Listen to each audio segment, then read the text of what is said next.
Hey, this is a video in which I'll walk you through how to make a simple scatter plot in Excel, and I'll show you a few things you want to look out for, a few common errors that students make when dealing with Excel. So here I have a sample data table. It's the range of a projectile as a function of initial speed, and I want to graph that to see if there's a relationship between initial speed and range. So I have four different columns of data: height in meters per second. Well, that should probably be meters first of all, because it's height, initial speed, time, and range. And the units are all listed up at the top. And this is a really common issue. If you put your units in the columns here, then Excel will not treat your values like numbers, and so it won't be able to graph them. So one thing you'll have to do is you'll have to delete the units, press enter, and hopefully it turns it back into a number. If you have numbers and your graph still isn't working out, one thing you can do is click the cell that you want to turn into a number. Go up to the formula bar up here, and in front of the number, type an equal sign, press enter. That equal sign basically turns this cell into a formula, which means it's going to calculate a formula. But if it's just a number, it'll just treat it like a number. Another thing you could do is you could select the cells that you want, right-click, click Format Cells, and then select category number. You can also determine the number of decimal places in your number. That's places past the decimal, not significant digits.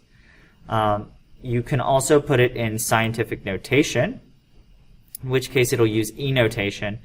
And this is better for significant digits because you can identify the number of decimal places. But for scientific notation, the decimal places is going to tell you about the sig figs. So let's just write it in scientific notation. Why not? So this is the 3 sig figs. Now let's make a scatter plot of initial speed as a function of time. So let's insert tab up here. We're going to go to chart, and there's one chart that looks like a bunch of dots. That's an XY scatter or bubble chart. Let's click that. We want to do a chart without any lines. So we insert it, it's a blank chart. Now it may not be blank. For example, if you had your table selected and you do insert scatter plot, now all of the data is in the scatter plot. However, Excel doesn't know how to graph the data correctly, so we're going to have to fix that. Let's fix that right now by right-clicking and hitting Select Data. Right-click our chart, hit Select Data. And since we're going to have to pick all of our data anyway, here are our 3 data series. Let's just remove them all. Remove, remove, and remove. Now we're back to a blank chart. So if your chart is not blank, that's what we can do. Now let's add the data that we want. Press Add. And we want the range of a projectile as a function of initial speed. So I might call my series name projectile range. My x values are my independent variable. In this case, that's going to be speed, because speed is going to determine the range. So I click this button here to select the range. Now I go to my, to select the values. Now I go to my chart and select my x values, my independent variable, which is initial speed. I'm not going to select the header because all I care about are the numbers. Okay, now I have all of my values as a function of speed. Next I'll do the y values. Range of the projectile is my y value, so click this. We'll select all the values of range.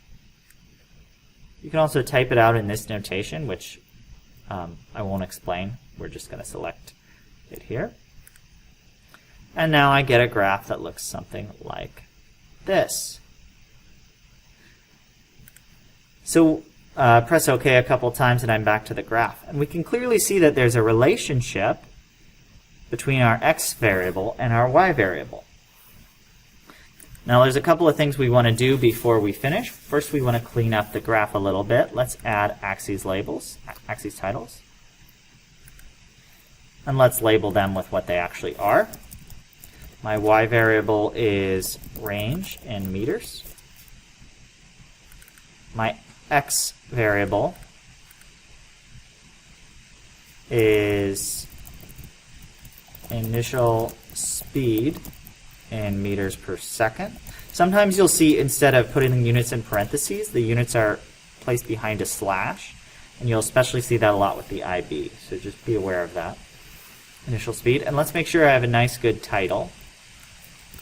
Projectile range as a function of speed for projectile launched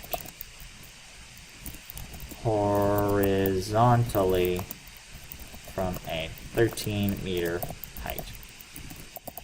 Well, that might seem like a long title, but this explains everything I need to know to understand this graph. And that's okay if your titles are long. If they're descriptive, that's good. We want our titles to be descriptive.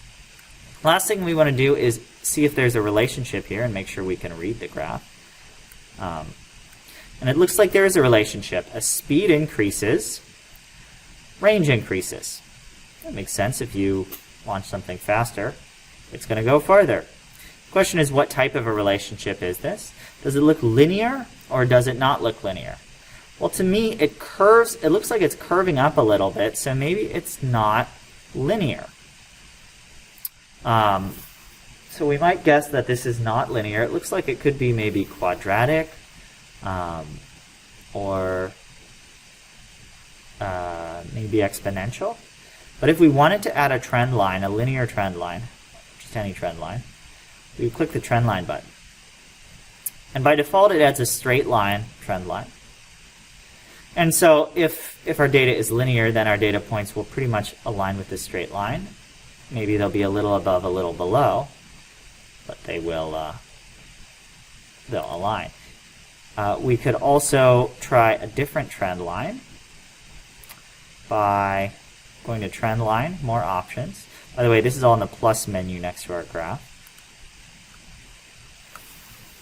Trend line options, and in this drop-down box, actually no, not in the drop-down box, in this data box, we can choose what type of trend line. I think this might be quadratic, so let's try a polynomial fit of order 2, which is a quadratic. Wow, that fits much, much better, so maybe it's a quadratic fit, and I'll delete the other trend line if I can. Right-click, delete. If I wanted to display the equation on chart and go back to my trend line options, I could display the equation on chart, and then if I need to get data from this, I can use it. Most of the time we're only going to use linear trend lines, and if our data is not linear, then we'll try to change our data and graph it so that it is linear. But in this case, you might just use a nonlinear trend line to see that it's most likely not linear. Anyway, I hope that's helpful on how to use and graph in Excel.